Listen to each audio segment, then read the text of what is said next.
What is up guys, welcome back to another video. Long story short, my stepdad needed a new phone and he's been using the iPhone 5s for a while now, so he likes the sort of smaller form factor. So in this box we have an iPhone SE. I figured I'd do an unboxing of it or else I would never be able to do an unboxing of an iPhone SE ever because I won't ever buy an iPhone SE. Anyway, FedEx just came and dropped this off. Here's the box. And with movie magic, this box is gonna be gone. Surprise. I don't know.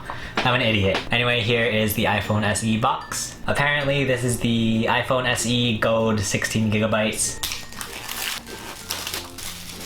I feel like it's been a while since I've even opened an Apple box. Apple products are my favorite things to unbox ever. So here we go, iPhone SE.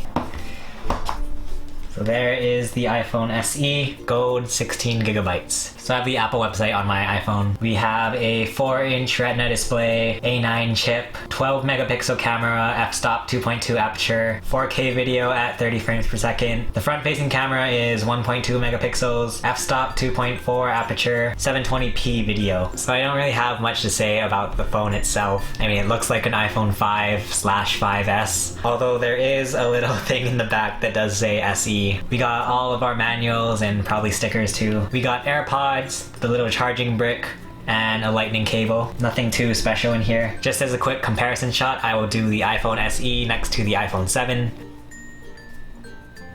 But that's pretty much all there is to it. This will probably be the only time I'm touching an iPhone SE. I think it's interesting. I thought the iPhone 6 would be too big for me, but now it's like the iPhone 6 and now the iPhone 7 are like the perfect size for my hands. I don't think I could imagine going back to something small like the iPhone SE, but I'm sure there's a market for it. Anyway, thank you for watching this quick little unboxing of the iPhone SE, and I will talk to you guys again soon. Bye!